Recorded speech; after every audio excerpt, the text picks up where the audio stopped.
Hello, all my favorite Low-Ox lovelies. Today we are doing our second grocery shop where I'm going to take you through a store and we're going to look at things which would be lovely for a celebration. And in this case, we're shopping for Father's Day. Father's Day means barbecue. Unless you're someplace in another hemisphere of the world, but in North America, in the Northern Hemisphere, Father's Day means barbecue. So we're going to talk about what kinds of fun and easy barbecue friendly foods and meal ideas from your basic take some meat, throw it on a barbecue, cook it, to maybe even things like how to handle potato salad and what kinds of desserts might be low oxalate and still very enjoyable. So let's do another tour of a grocery store, have a little fun, and talk low oxalate.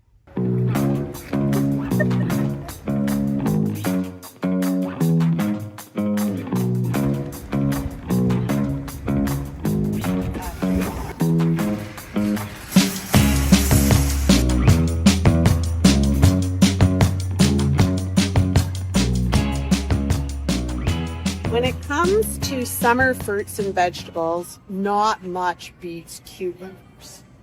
And the nice thing about cucumbers is they're pretty low oxalate, great in salads, lots of ways you can use them. These strawberries look pretty good for this early in the season. These will be a potential histamine trigger, so not everybody can have them. But the good news is that they are fairly low oxalate. So if you do not have a histamine problem, you can eat these in the spring. These are also great in a salad. Just going to try and find ones that look as nice as possible. And these too will go in our shopping cart. If you're thinking barbecue, nothing makes as nice an easy dessert as watermelon. When you're looking for a watermelon, always look for one that's got a yellow to orange colored spot on it. That helps you know that it's ripe. And watermelon's very low oxalate. So great option to add to things like lemonade so that you make a watermelon lemonade. And obviously lovely as an outside thing to eat. When it comes to the barbecue, one of the things that people have started to do is grill kind of unusual vegetables.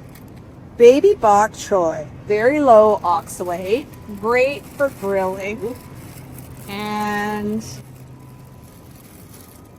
I would get ones that look a little better than these guys, but this is the idea, to take a small Bok Choy like this, lay it on your barbecue, get those nice grill marks on it, and essentially you have salad that's been cooked. When it comes to tasty food that you might add to something like a burger if you're having a barbecue, not much beats cheese. The nice thing about dairy products in general is most of them are very low in oxalate.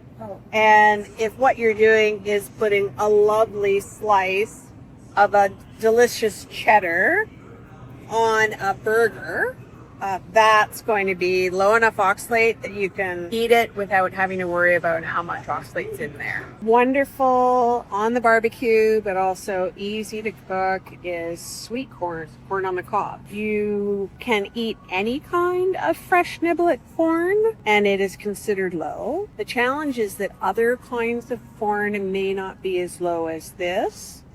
So keep in mind when you're thinking about things like Doritos chips or other kinds of corn chips that variety of corn seems to be higher in oxalate than sweet corn.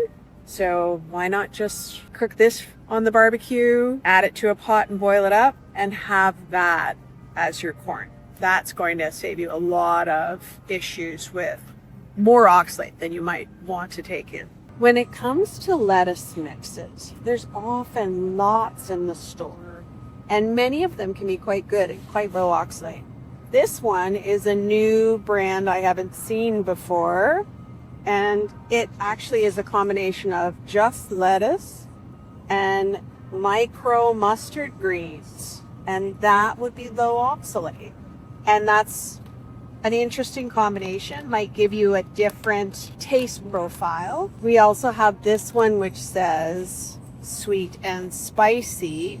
And this has got lettuce, pea shoots, and micro radishes, and those would also all be low oxalate. So that's another great option. As you can see, there's lots of things here. This is not what you want to use from your salads because this is 100% spinach. That's going to be extraordinarily high oxalate. But look at all these options that we have here. We have everything from chopped salads like this, which is basically just green cabbage, red cabbage, and a little bit of carrot. That would be completely acceptable, especially with a low oxalate dressing. You could have that simple chopped salad with your meal. You've got a Caesar salad here. That's another one which is typically fine because it's mostly romaine lettuce. But what you're looking for is that whatever mix of greens that you've got, you're avoiding high oxalate greens like baby chard, baby spinach, and to some degree baby kale, although a little bit of kale wouldn't be as much of a problem. So you really have more options here than you might think. And it's a matter of reading the ingredients and understanding that the ingredients at the beginning of the list are your biggest percentage of the product. So if you've got spinach out at the front of that list, it's not okay. So when it comes to barbecue season, people do all kinds of things, including grill their dessert. And one of the things that can be quite popular is grilled pear. But notice we have Forel pears, we have Foss pears, and we have Bartlett pears. These all have different oxalate levels. The one you want is a Bartlett pear. This has lower oxalate. It's also lower histamine. It's also lower salicylate. So for people who have a lot of issues with tolerating different kinds of foods, this is a great option. And they're now coming in season. When it comes to the barbecue, there's not much better than just a big hunk of meat that you throw on. And most people, I think, will be fans of a barbecued steak. So the good news is that all animal products, including this steak, are all going to be low oxalate. So animal products are not a source of oxalate, and you can eat pretty much as much of this as you like. If you are not a fan of beef, one of the options for the barbecue, which you might not have thought about, is turkey burgers. And I have an excellent recipe that uses turkey, feta, just a couple of spices, and you get this amazing burger. As a gift to my Patreon subscribers, over on Patreon, the recipe for this burger with turkey will be included. And here's hoping some of you try it out on the barbecue. Sometimes people like a cold bean salad. And I mean beans as in these kinds of legumes where we're talking about chickpeas and those kinds of things. Now, often people will use things like kidney beans. But kidney beans are more medium oxalate. And so these should not be the base of your salad. The base of your salad, what you use the most of, should be things like black-eyed peas, potentially chickpeas, maybe some fava beans. So you can make a mix of beans that would be your own with an oil and vinegar dressing, add a few fresh veggies, and all of a sudden you have a bean salad. But you've avoided the kinds of issues that you would get if you used kidney beans, or if you used white beans or Romano beans. These kinds of beans are going to be higher oxalate. Be very careful with things like pinto beans or black beans. Those are all really high oxalate. So when it comes to using a bean for a salad, you need to know that your best options are generally going to be black-eyed peas, chickpeas. You can use some of a medium oxalate red kidney bean, but you want to stick to the ones where you're really going to be able to have More food and less oxalate. Can't find fresh corn, but would still like to have corn. This is what I would call niblet corn. This is canned sweet corn, and this will be low oxalate. Another thing that you might want to put in a bean salad, this would be very low oxalate. Some people might like some green beans in their bean salad, and if you do, rather than buying them fresh, again, I would go for canned.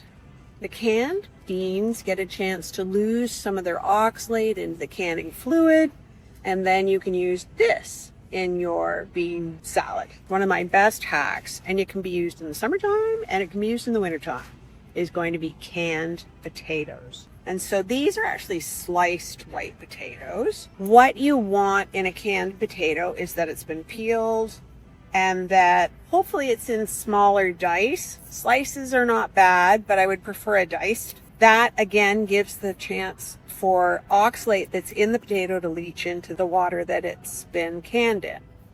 And what you can do with these, especially if you want to make something like a potato salad, is you take these, drain the canning liquid off, put them in water with a little bit of salt, boil them again. You'll get rid of the canned taste, and then combine them with something like cooked radishes for part of your potatoes. So if you use half canned potatoes and half cooked radishes, once radishes are cooked, they're mild and sweet. They're perfect in a cooked potato salad. Combine it with some mayonnaise, throw in a little bit of red pepper for crunch, and away you go. When people barbecue, they often have their own preferred spice blend. We have all kinds of blends here. And the problem with most of them is when you pick up the container and you look at the back and it tells you the ingredients, it says spices and herbs to describe what spices are in there.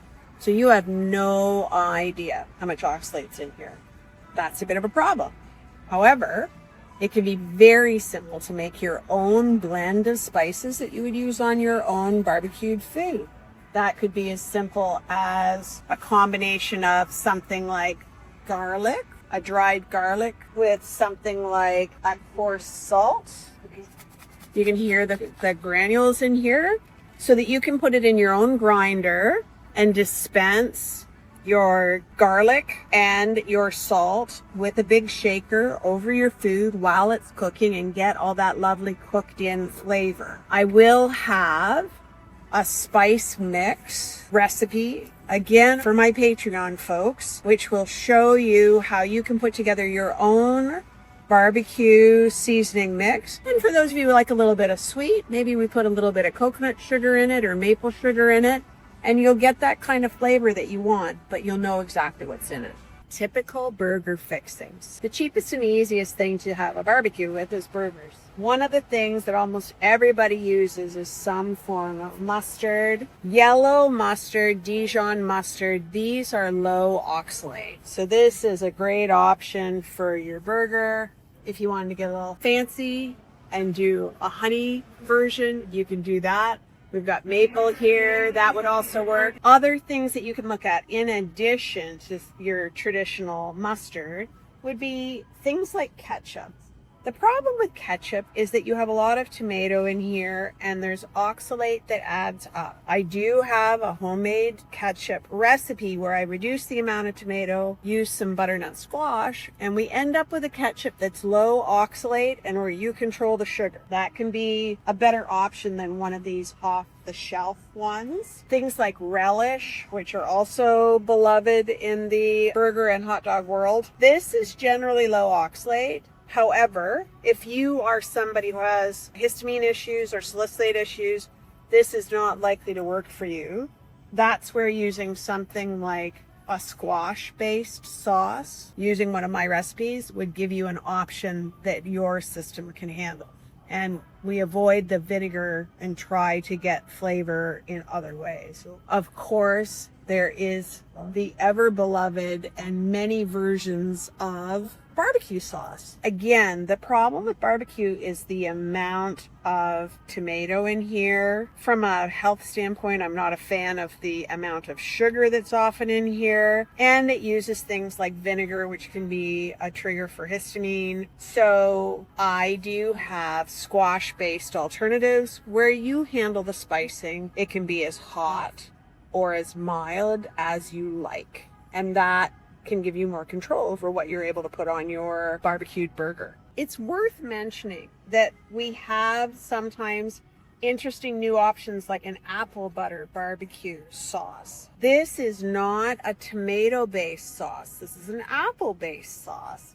That can work really well for people who can't handle the histamine trigger from the tomato.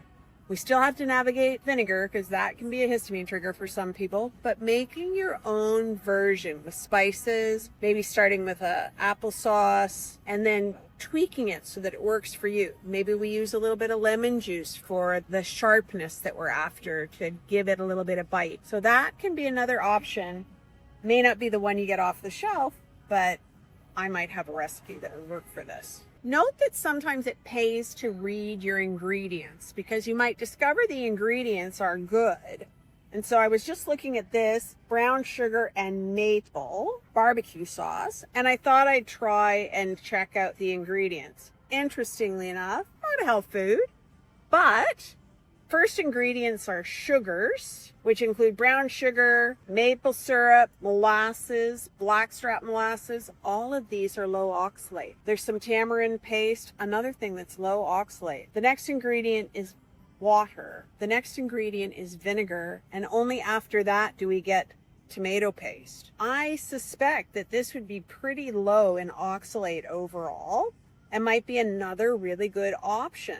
So I just want to encourage people, read those ingredients. If the first 5 or 6 ingredients are all low oxalate and you're getting fairly deep into the list of ingredients before you hit a high oxalate ingredient, then really what you're finding out is that you've got something that's probably workable. In a lot of cases, when you consider the proportion of low oxalate ingredients to higher oxalate ingredients, a serving size of this, which would be about a tablespoon, is going to come out okay for you to use. Last few things, because condiments are a big deal. We get used to certain flavors and we enjoy them. So some people like a steak sauce, and I'm just going to take a quick look here. It is another one where it's based mostly on tomato.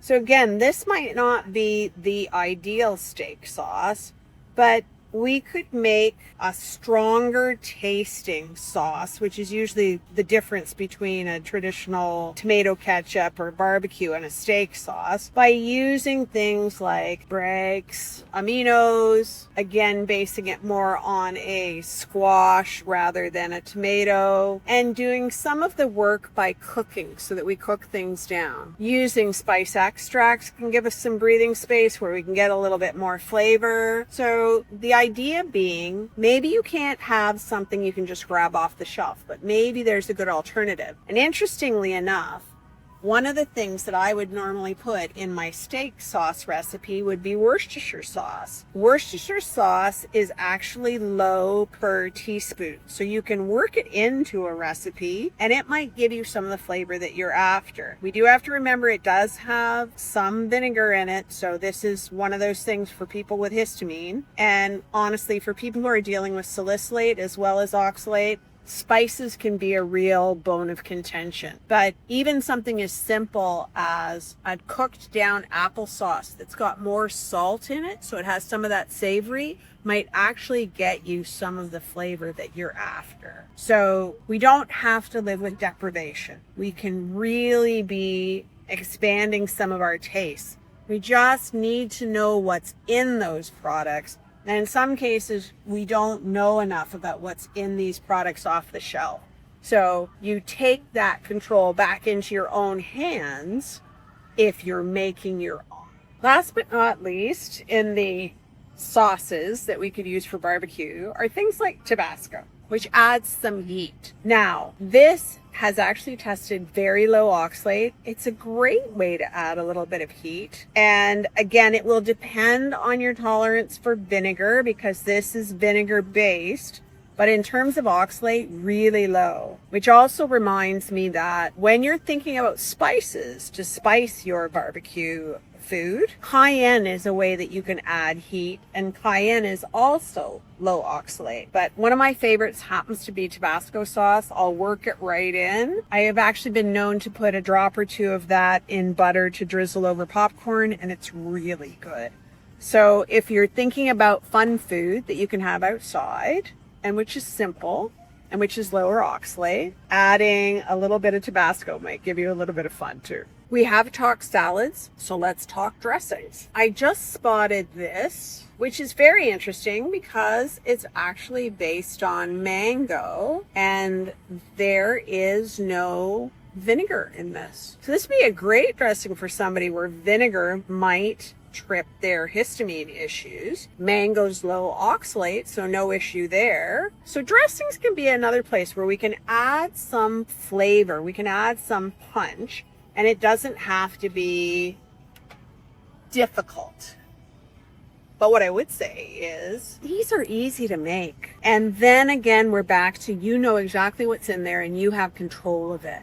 So your best dressing can be as simple as olive oil, lemon juice, maybe a little something to sweeten it, maybe a little bit of maple syrup, salt. That can give you quite a lovely tasting dressing. Quite easy. You know exactly what's in there. I would say use quality oils. Most of these will not be using quality oils. And I would also say that dairy-based dressings, so things like a ranch or a Caesar, may also be naturally lower oxalate because the dairy is the base of the dressing. In this case, there's just too many ingredients. So one of the things I don't like about most packaged dressings is there's just too much stuff in there. But for you to make it home with a sour cream based dressing or a good quality olive oil based dressing, there's so much you can do there. And without a lot of cost or complication, and without you having to worry about the paragraph of ingredients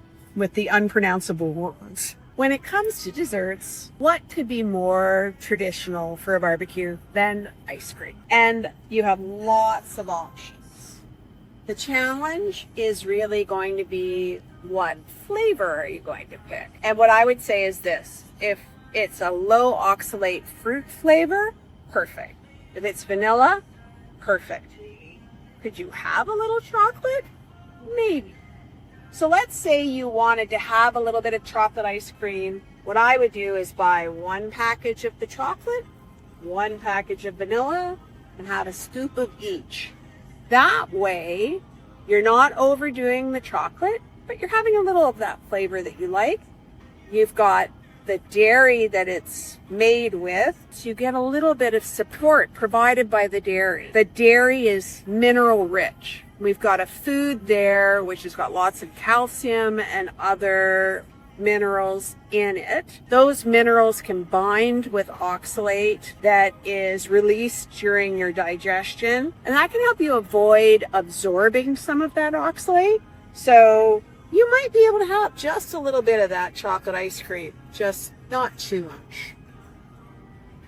So that was our shopping for Father's Day and kind of for barbecue season. So to give you some ideas as we're coming into the summertime, it really doesn't have to be hard to stay low oxalate, and it really doesn't have to mean deprivation. It's just a matter of thinking about some of the things that are important to us, maybe the style of food, maybe the tastes, maybe the kinds of dishes that we prefer, and then think creatively, think outside the box, and pick up lower oxalate ways to make those things. So we'll be having a great meal with a potato and cooked radish salad. We'll be having some dessert that might include ice cream and watermelon. We'll be having something on the barbecue that we'll all be able to enjoy. And anyone coming and having a meal with us would not know that we're all on a special diet, because the food will be tasty, it'll be enjoyable, and we'll be enjoying our time together.